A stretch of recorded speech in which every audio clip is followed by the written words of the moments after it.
Toxic positivity. Now, this is one of those buzzwords that get thrown around a lot, especially in places like Twitter. You hear words like feminism, misogyny, PDS, Nazi, terms that people use without really understanding what they mean. And honestly, I think toxic positivity fits right in with those. A lot of people throw the term around, but do they actually know what it means? Do they understand what it really means? That's what I want to talk about in this video. I want to break it down into three main things. First, what exactly is toxic positivity? I want to analyze the difference between just be grateful and constructive criticism.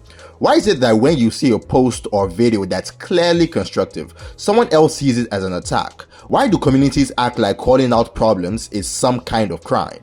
Second, does toxic positivity actually exist in the gacha community? Is it a real issue, or are we just imagining it? Is this something we should actually be worried about when we engage with these games?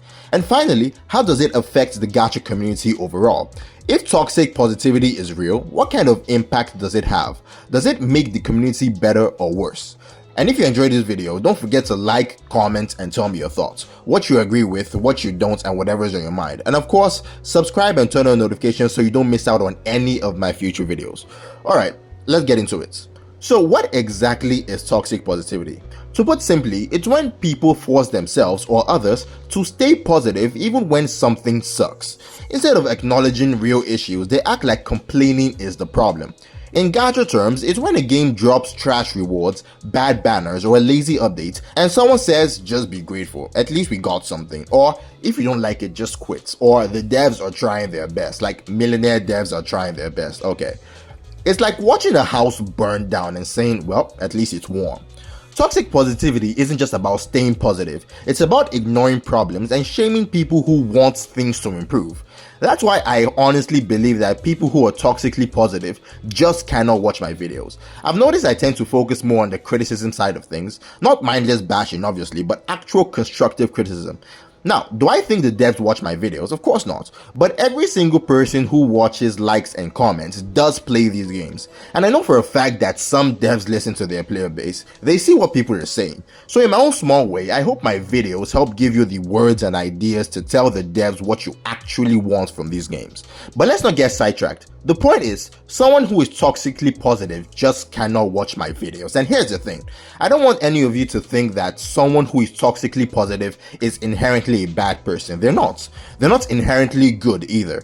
Toxic positivity is way more common than people realize. It's not just in communities, it's everywhere. Music, movies, anime, you name it. I'm sure all of you have that one friend who stands an artist so hard that in their eyes, that artist has never made a bad song. Every album is peak, every track is a masterpiece, even when the rest of us can clearly hear that it's mid at best.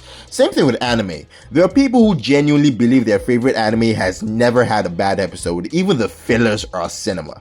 That's toxic positivity. It's way more common than people think. So I'm sure a lot of you are wondering, why does this happen? Why do people feel this strongly about the things they love? Why do they defend them no matter what? Well, I think it all comes down to loyalty. It's more than just being a fan. It's about being loyal to something you believe is good, almost unconditionally. Take me for example. If you watch my videos, any of them, you know I'm a huge fan of Wuthering Waves. I genuinely believe it's the best gacha game out right now in 2025. But here's the difference. I fall into the category of people who believe that because I love something, I should be a bit more critical of it, not less. For me, if I think something is great, my instinct isn't just to praise it, it's to look at the flaws, the things that could be better. I want to discuss these things, hear different perspectives and ask, is it just me or is this a problem? Maybe I'm wrong, maybe I'm not, but at least we're having the conversation. But then you have people on the other side, and trust me, I know people like this personally. These are the ones who are so loyal to something, whether it's a game, an anime, or a piece of music, that they refuse to even acknowledge its flaws. It's like, Genshin changed my life in 2020, it got me through tough times, it introduced me to gacha games, therefore Genshin can do no wrong. At this point, it's not just enjoyment anymore, it's blind loyalty. It's the mindset that says, if I admit there's something wrong, it means I was wrong for loving it in the first place. And that's why they refuse to even consider criticism. That's why to these people, when you call out the faults in something they love, it's not just criticism, it feels like betrayal. In their eyes, if they admit that something they love has flaws, they've turned against it. It's not just about enjoying something anymore, it's about defending it no matter what. They don't see criticism as a way to improve something. To them, If you created something, you should be the one to notice its flaws. And if you don't acknowledge them, then in their minds, those flaws don't even exist. That's the mindset, and obviously that's not the best way to think. Because here's the thing. Just because someone worked hard on something doesn't mean they have good intentions. Greedy people, selfish people, even straight up bad people can still put blood, sweat, and tears into their work. Just because someone struggled to create something doesn't mean they're automatically a good person. And that's what some people just don't understand. The same developers, studios, or creators they are blindly defending, those people might not care about them at all. In fact, some of them will use that loyalty against them. So, does toxic positivity exist in the gacha space? Absolutely. If you need a perfect example of a community drowning in toxic positivity, just look at the Genshin Impact community. From content creators to the player base, for the longest time, people treated Genshin like it could do no wrong. And here's the crazy part, it's only recently that people have started to wake up to its flaws, and even that took years of certain content creators saying, hey, these developers don't care about you, they're making decisions for themselves, not the players. It took multiple instances of the devs straight up disrespecting their own community before people started to know this. When Genshin devs completely fumbled their first anniversary, nothing. The second, still nothing. The third, barely a reaction. It's only now, 4 years later, that some players are finally going, wait, maybe something's wrong here. And even then, if you go on Twitter right now, you'll still find people praising Genshin like it's flawless. You'll still see people shutting down criticisms and insisting it's still the best game ever, when it absolutely is not. And these same people, they will go after anyone who dares criticize the game, whether it's constructive or not. You've all heard the buzzwords before. And honestly, that's just not the best way to approach things. Accepting mediocrity just because it could have been worse is the worst mindset anyone could have. But if I had to pick the best, or should I say worst example of how deep toxic positivity runs in the gacha space, there is one person that comes to mind, a certain streamer. You guys might know his name, Tectone. Now, before anyone gets it twisted, this is not a Tectone video. I'm not here to talk about him specifically. I'm bringing him up because his experience perfectly proves my point about how extreme toxic positivity gets in the gacha space, more so than any other gaming community I've seen. So before I even watched Tectone, I had already heard everything about him. How awful he is, how he's a terrible person, all that. And naturally, I just assumed that it had to be true. Because usually, if that many people say someone is bad, they probably are, right? But here's the thing. I started watching his content and something weird happened.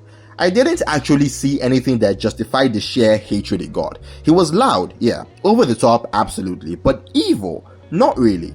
And then I looked at the people who hated him, and man, these people weren't just annoyed, they were angry. Not constructive criticism angry, I mean full-on vitriolic, making songs telling him to do insane things to himself. And at that point, it hit me. This wasn't about whether Tectone was actually a bad person, this was about him criticizing games they loved. See, the gacha community doesn't just defend their favorite game, they worship them. And if you so much as question these games, you're done. It's not about the devs, it's not even about the games. It's about protecting the illusion that these games are flawless. That's when toxic positivity turns into something even worse than hate. It turns into pure destruction.